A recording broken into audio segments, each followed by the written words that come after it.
Ladies and gentlemen, independent Americans around the country and around the world.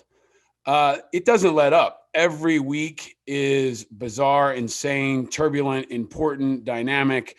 And we've got a guest, a returning champion, to help us break it all down. A man of the moment. We talked to him a year ago, almost exactly, when Ahmaud Arbery was the biggest story in the news. Now we've got obviously the George Floyd story and much more to talk about. And I am very thankful and grateful and happy and humbled and inspired to re-welcome the great and powerful Baratunde Thurston to Independent Americans. Hello, my friend. Welcome back. Thank you. Hello, my friend. It's good to be back. The great and powerful. You got me sounding like Oz up in here, man. This is that's a heck of an intro. I appreciate it. And it's good to be back with you. You are greater and more powerful. I don't want to call it the righteous bump, but ever since you came on my show, you got a great new podcast, How to Citizen. You're on Conan. And now you got this like almost maybe nightly thing going on with my friend Brian Williams. It feels like it. He's definitely he's becoming a third part of my relationship with my wife. When I first started going on the show, it was always Friday nights, and I was willing to do that during the election season. But after a while, I'm like, I can't keep giving my nights to Brian Williams, not my Friday nights, maybe Thursday. So it's roughly every other week, I think, is the approximate rhythm, and it feels good. He's actually so damn sharp and hilarious, and the shade that he is able to throw so subtly, it's a skill. He is uniquely skilled, and he's a very good person. He's been a friend for a long time. Oh, that's good And to know. he's a great advocate for many causes and was there in the corner of us at IAVA in the early years. I also did a recommendation for him when he was applying to a volunteer fire department. So we're pretty close, and I So love you him. basically you have Brian Williams in your pocket. No. I was a little bit of a bodyguard for him for a little while, but here's what I told him. I texted him last night and I said, I'm glad you got my friend Baratunde on all the time. Drop Bill Crystal and keep Dr. Johnson, because and that maybe is actually an important thing for us to pivot off to, because I want to talk about the media. I want to talk about not just your opinions, but how the country is feeling this and how media is covering it, because you're in a really unique position. You really have, catapulted in a way, I think, over the last year that few people I know have. Few people have been on the show, and that's got to be a wild ride. But I always ask everybody, how are you and where are you? I know you're still in LA. I mentioned before we hit live that you have the single clearest video feed of any human I see on television, which is amazing. But I want to ask you this, and not just a throwaway, how are you?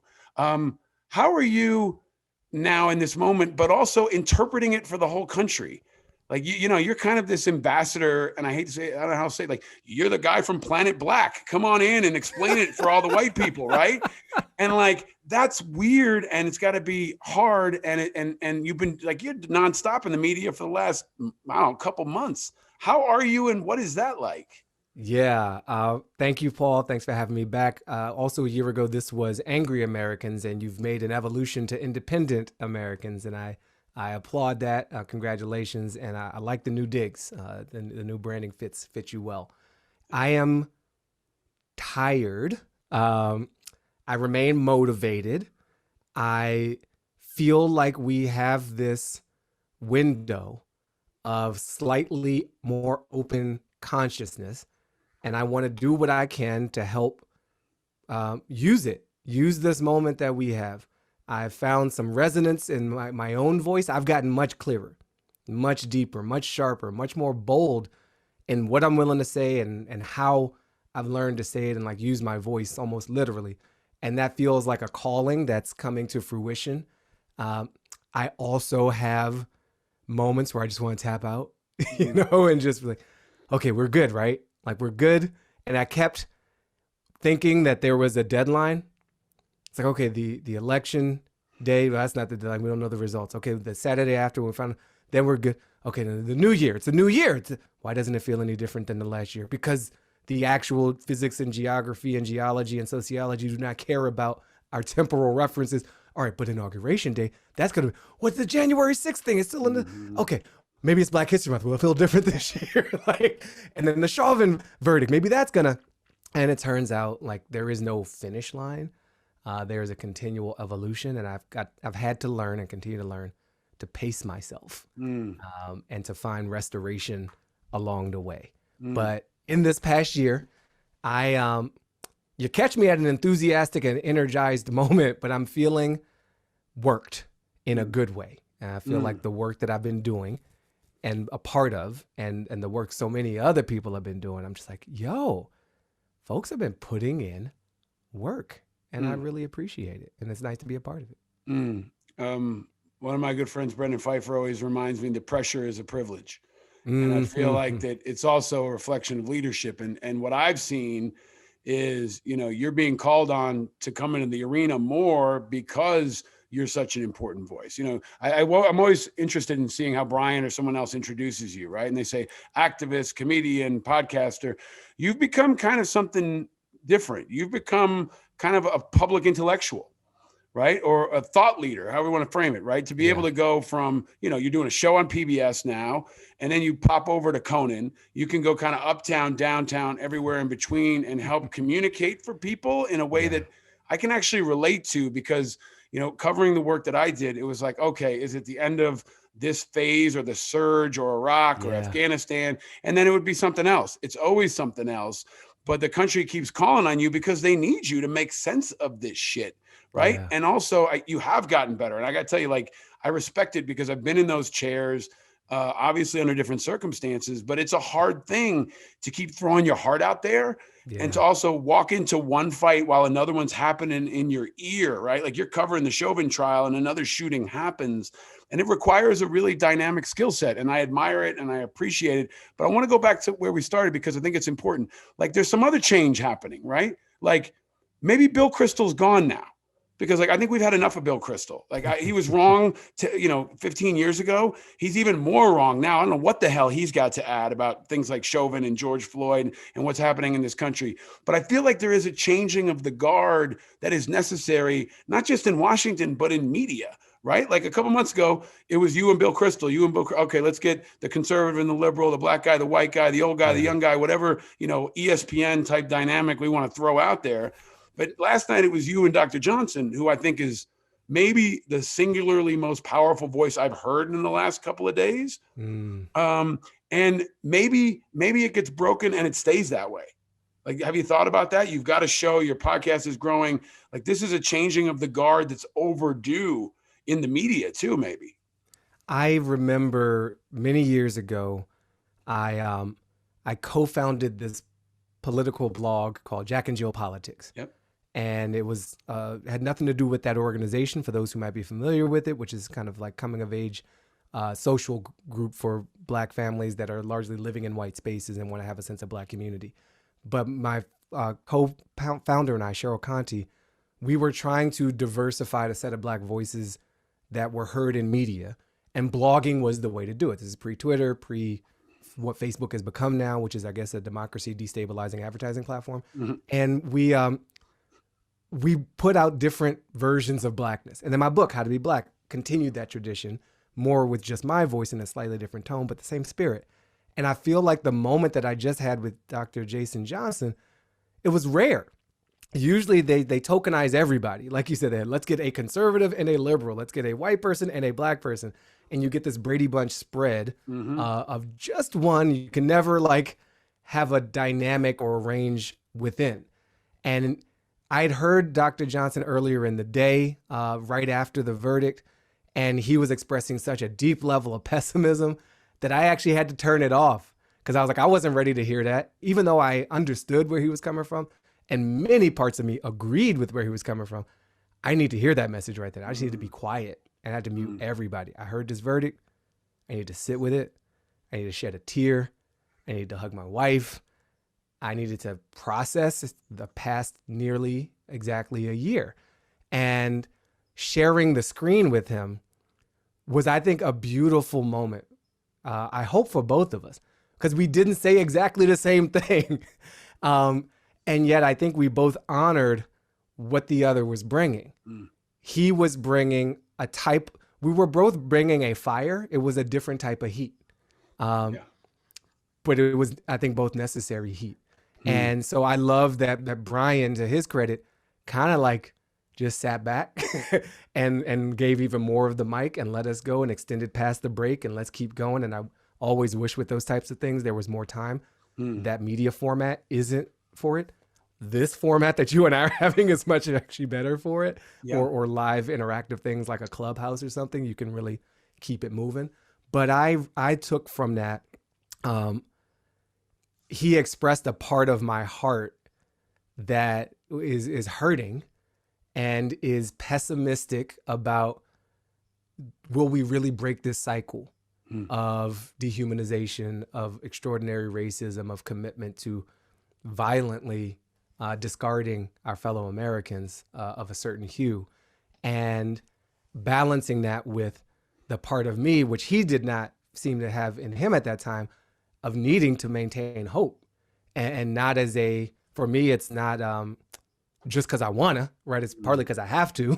And I think it's my predisposition to want to believe and to not see the sacrifices of the past as just inevitably not converting into something better for the future. So I'm holding all that. And I just thought it was a cool opportunity. Because when he first started talking, I was just sitting there listening. I was like, damn, bro. And then I hadn't heard about Micaiah, the young girl in Ohio. So he broke news to me on the news. I'm trying to just sit straight and not look up things on the side. Yeah. So yeah, thank you. Changing of the guard is a good way to put it. But that is a structural change too. It's not just about who's on MSNBC for the hit. It's about who we listen to and how to explain the world to us. Yeah. And some of that's business model, some of that's personality, some of that's media format, and it's all up in the air. And it's kind of the story within the story, right? Because I don't think enough Americans are thinking about not just the news that you've been seeing, but who and how it's been brought to you. Yeah. Right. And to have, it's a very different parallel. But I remember being the only combat veteran on TV talking about Iraq. Yeah. Okay. Debating pundits, debating news anchors, debating Sean Hannity, right? And looking around going, who Real the warriors, fuck are you to even talk to me about this, right? And you've been doing that a lot, frankly, in the media, right? And then there came a point where they would have vets fight vets, right? So then and then the true evolution was vets actually have multiple viewpoints of vets having conversations and vets hosting and vets move. Like that was true social movement and representation. And I feel like that's starting to happen now for Black voices in the media. And it's evolving, and it's still got so far to go because it still feels, for me, really tokenized, and it feels really condensed, and it feels really simplified. And I know you are one of the leaders in pushing that forward. But I really think there's also, when someone just talks like they're not on TV, there's a difference. And I think that's what you do and what Dr. Johnson did. And it kind of breaks that wall, that wall with the audience, where it feels like they're actually just talking and not trying to keep in a box. Yeah. And I think that's really necessary right now, because that change has to happen. But let me ask you this, like, what is, you've been great in breaking down all the crazy shit that's been happening in the last few years, but what do you want to say or have heard, Baratunde, about the Chauvin verdict that maybe you haven't been able to say anywhere else or hasn't been said? Yeah. I mean, that's good, man. You're pretty good at this. I tried to avoid the trial. Like, it's just, we've all been traumatized. In some ways, the whole world was forced to watch this snuff film, over and over and over again. And then within our country, to have a major segment of our political establishment try to pretend it didn't happen, or, take some line that the defense attempted, which is George Floyd was on drugs and that's why he's dead, and ways to dismiss the significance of his life and the way it was taken from him. And I just didn't, I was like, I've done my duty here, like I don't need to resubject myself to this. So I watched a few highlights, but I didn't go deep on it because it's still too painful. And with the verdict, I didn't jump for joy. I just let out air. and I took in air at a different depth. There was something like the release when the networks finally called it for Biden.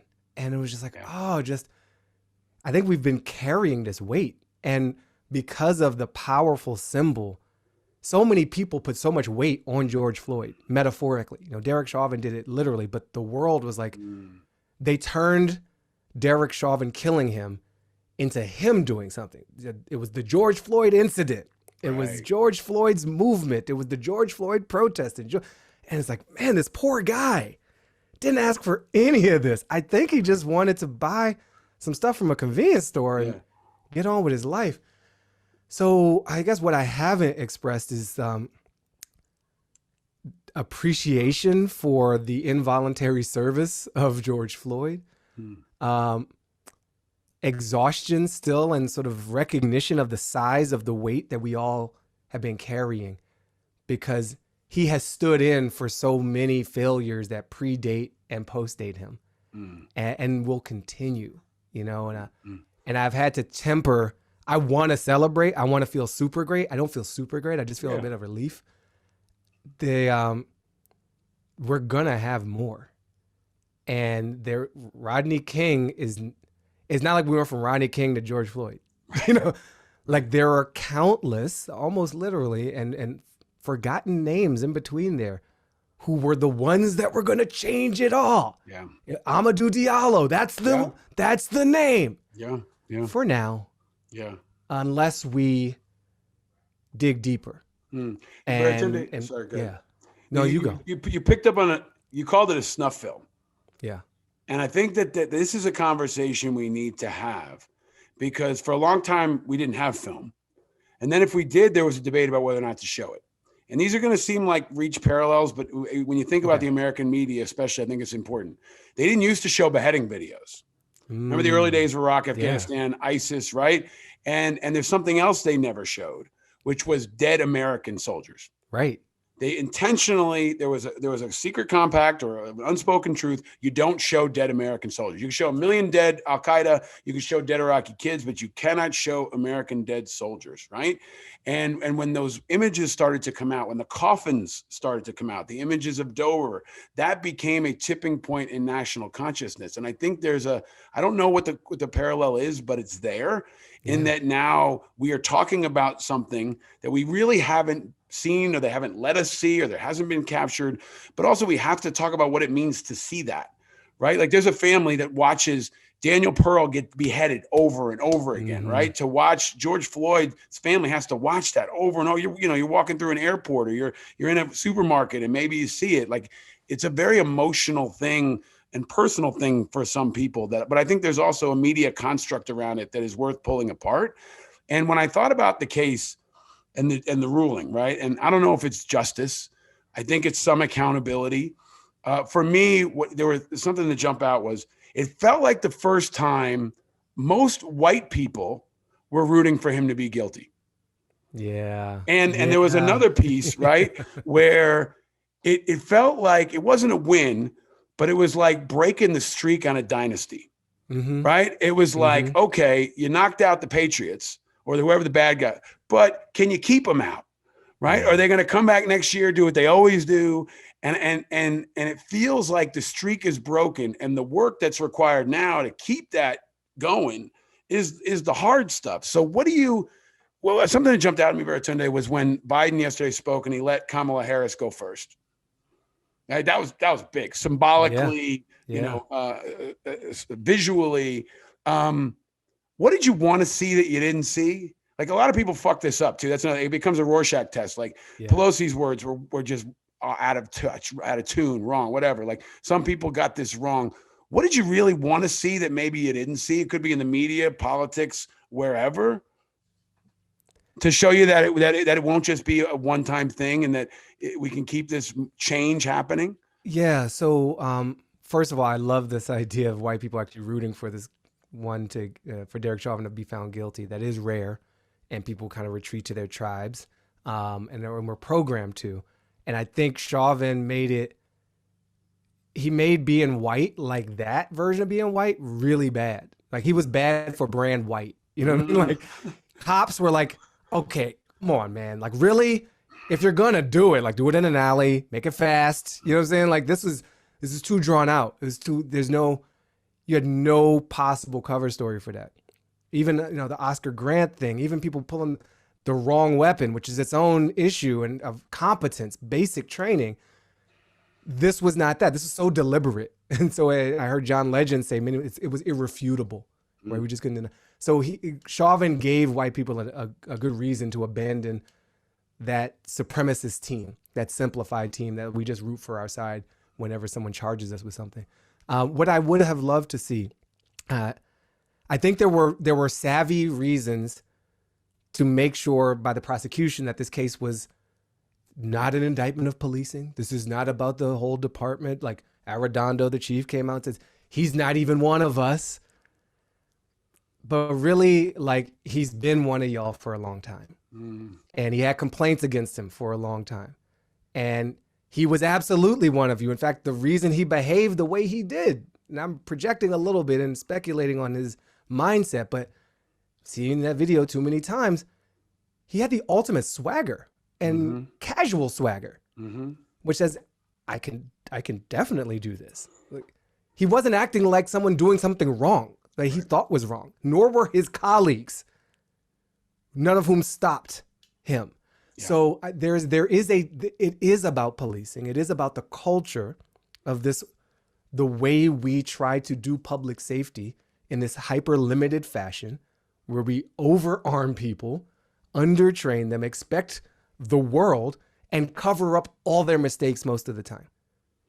And this one time, I think, has a risk of serving as an excuse for people to say, see, the system works. We got rid of the bad apple.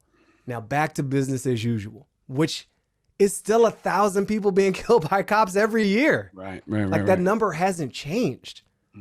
So when we talk reckoning and we say this is a seminal moment and it's a sea change, use this big language to represent big change, if the results are the same, is not big change.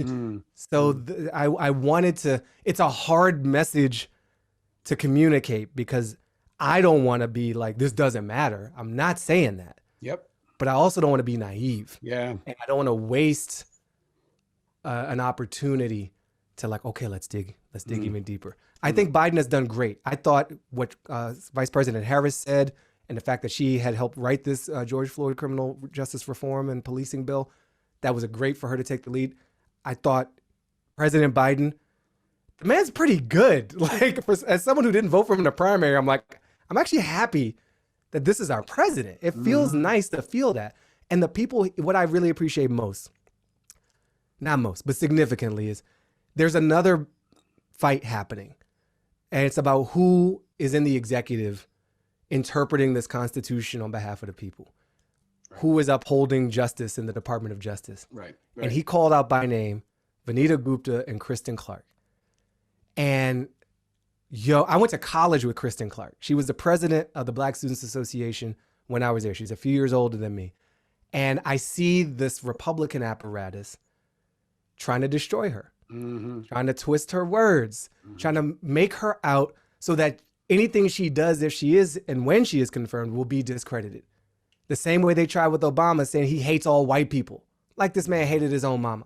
And it's an old trick. But it's old because it's effective. And so I love that Biden proactively promoted, defended, stood for her, had her back. Yeah. Because we need that too. Because it's people like Kristen Clark and Vanita Gupta in places like the Department of Justice who are going to help us go deeper than just the temporary, necessary, but insufficient victory of a just outcome in an unjust system.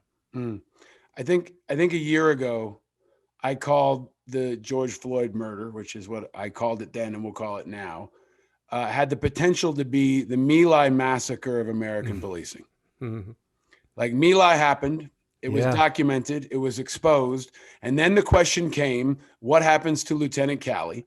What happens to the Department of Defense? And then I go through basic training, 25 years later, and I'm taught My Lai.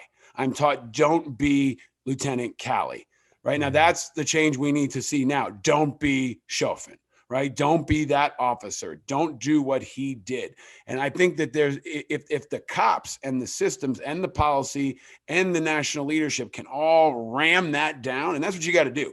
Yeah. You got to scare the shit out of people not to be Derek Calley. And you have to explain and unpack it and dissect it when they're recruits and before they even go in. That's the opportunity I think we have. And you're shepherding us through all of it in a way where your heart is almost outside your body. And I'm grateful for that, for your leadership and your vulnerability. I know I have to let you go. Yes. But you also went to school with our last guest. Episode 110. John Bernthal. Yes. The Punisher and Baratunde went to high school together with my best friend Todd and a bunch of other random dudes.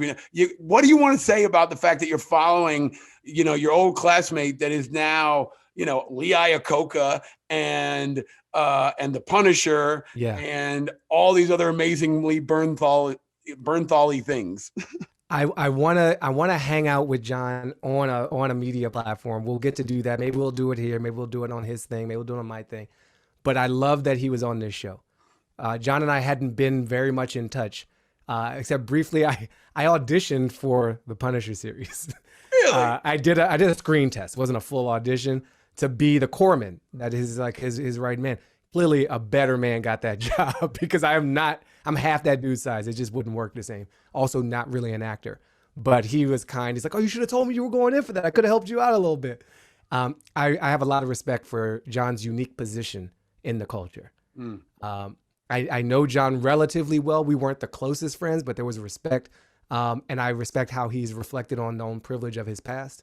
I respect his alignment with and exposure to cultures of military and police. And also just DC. He repped DC statehood hard on the show. Taxation without representation, not a good thing.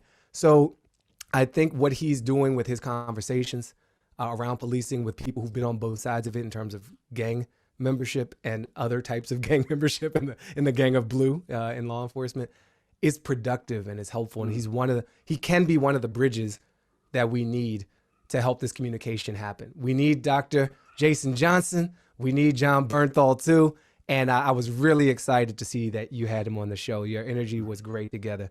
And that's all I got to say right now. I got some questions about some things he did in high school, but that's not for air. We'll make it happen. We'll bring them together. I mean, we got to build these bridges and maybe even bring in Bill Crystal. I'm going to send you some new gear. I'm rocking the new Independent Americans gear, some righteous gear. We even got some camping mugs I'm going to send your way. I got to ask you to opine on the final question as a returning champion that I ask of all our guests. There is no middle ground. You must choose one. Baratunde, Thurston, pancakes or waffles? Waffles. Why? Because they hold the syrup better. Pancakes are syrup delivery devices, and waffles are a superior product when you take that function into account. It's math. Thank you, Paul. Thank you, Paul. The great Baratunde Thurston. I got to run, but I also want to say thank you for the Uncle Nearest. I've introduced it to so many people, my father-in-law, my brother-in-law. It's a family drink now. So I appreciate you. It's right here on the screen. We'll get you some more. Thank you for all you do, my friend. Thank you. Bye-bye.